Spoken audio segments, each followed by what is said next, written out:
play a champion like a Symmetra or a Moira, who has almost an auto-lock ability where it like kind of just locks on for you, and you just need to follow them generally. But then the trade-off is you need to understand and know your kit and use that efficiently. Throw healing wards, use your sentry turrets if you're playing Symmetra, these kinds of things. And also, if you're doing a Lucio type build, or if you're playing a Lucio, you need to be very mechanically skilled in moving around to heal your players as they need it, and speed boost in and out of your combat.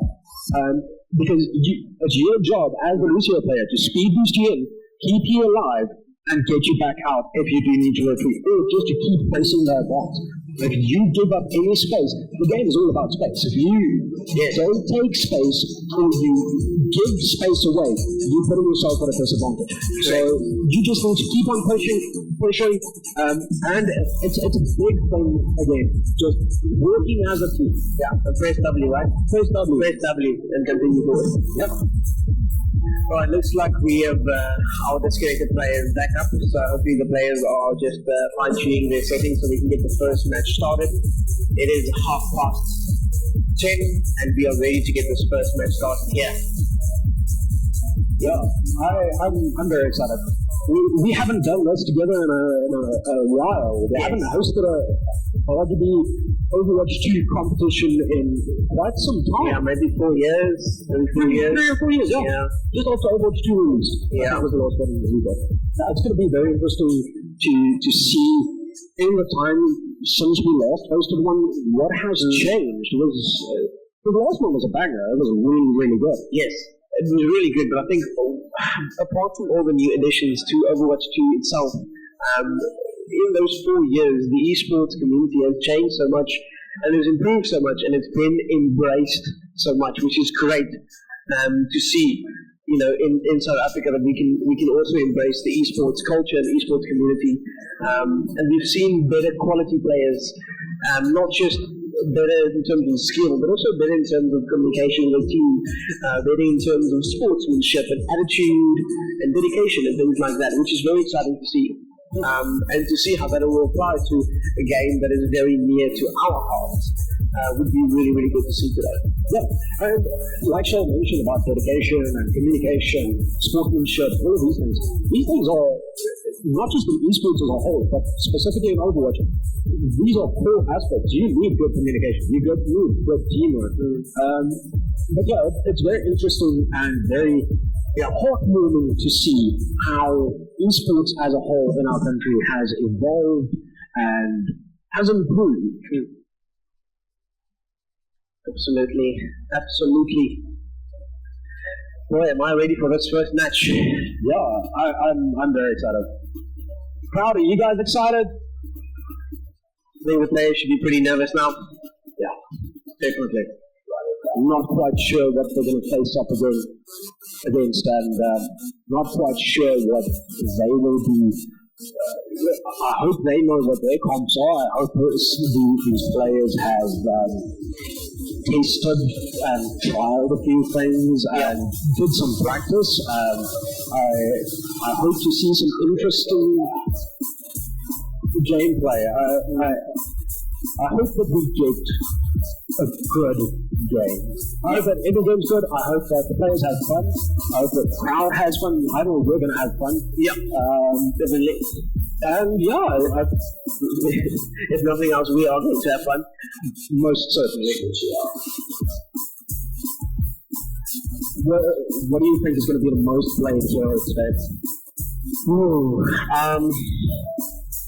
I'm going to think probably for logistics, it'll probably be something like a soldier.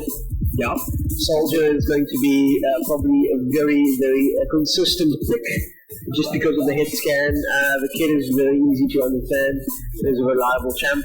Even though I'm hoping for something different, you know, like maybe a Ramatra Genji type of compositions. How about a full Omnic? Even that would be really, really good to see a Ramatra tank.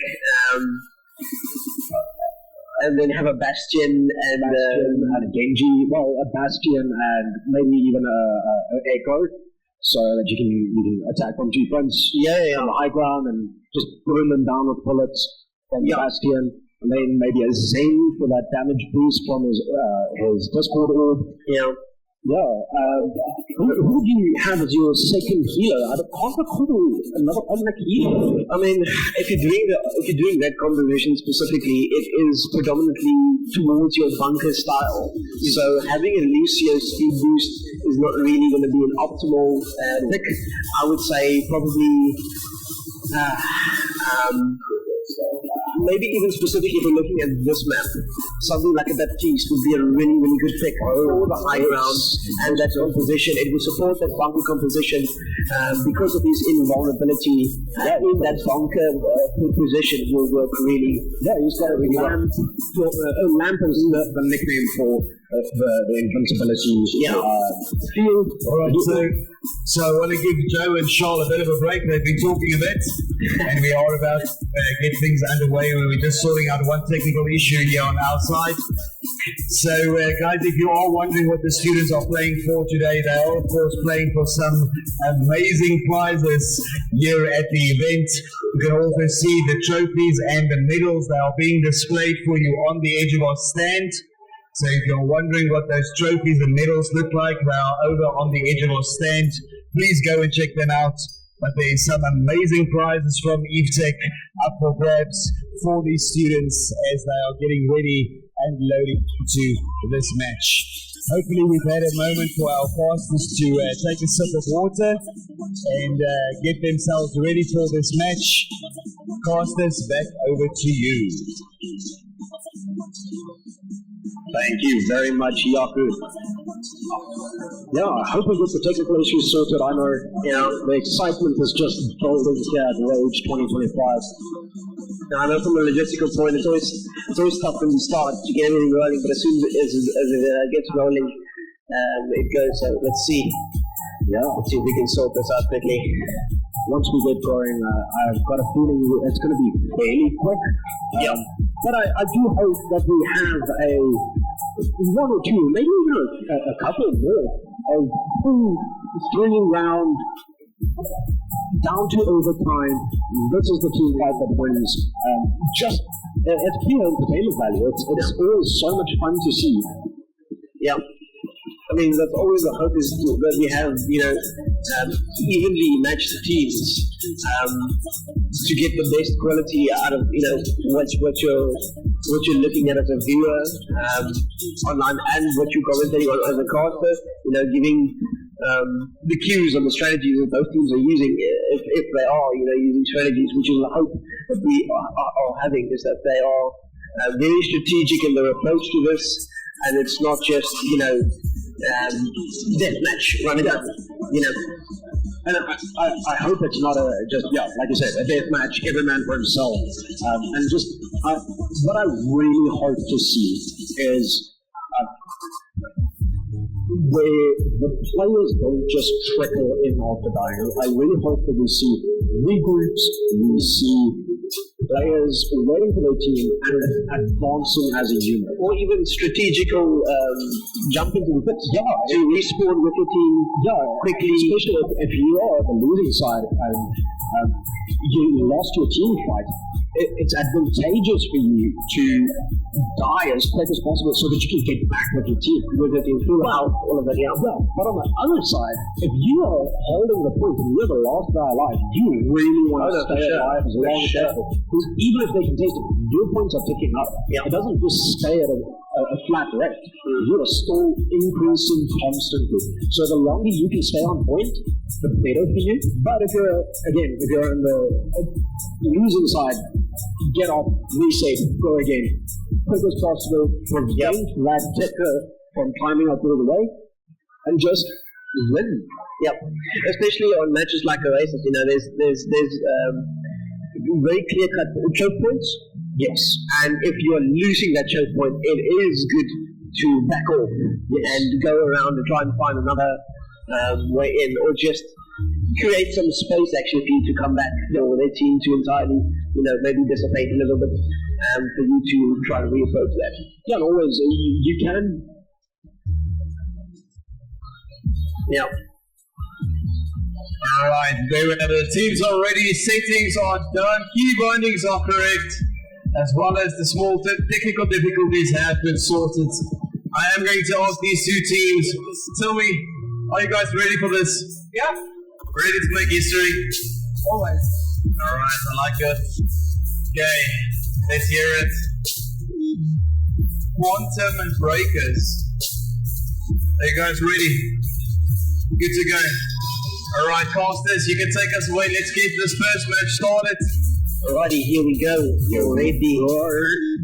Let's see. This is going to be a very interesting match. Okay. Let's look at the composition here. As you said, each team is allowed one tank role to mitigate all that damage and push forward, 2 damage players and 2 healers for each side. So we're having a nice look at our point here. This is the little overhang, the high ground that I was talking about that you can fight on top of, or to pressure the point down a little bit. You won't be able to contest from the high ground. It is unfortunately just a little bit out of the scope, but we're looking at some really, really interesting compositions. Very interesting indeed, yes. Here we can see clearly on the blue side we've got very much similar bunker composition type of style that's being played there with the Bastion and Symmetra as well. It's very, very interesting. And then we've got your composition that you wanted that side, which was your Ramatra. We've got your Soldier, and I see we've got a Vendetta here. Unfortunately, there's a logo that I can't see who's the second DPS or second healer player there, rather, but that looks like a Mercy. So very similar plays in types of the healing capabilities. Very interesting composition here. So we've got bunker type on both sides actually, except for the Vendetta, and then we've got a Genji as well here. A very interesting composition that we're seeing here. Oh, that's not a Vendetta. I see now. That's a long. We've got a team disconnect. We're gonna have to restart this match. You see the entire blue team has disconnected from this match. So we're just gonna remake that. Oh no! Right, yeah, it seems we have a power interruption that has caused the entire blue team's PCs to just shut down all of it. So we're going to have that with the center management to just have a look at that for us, and then we should be back quickly.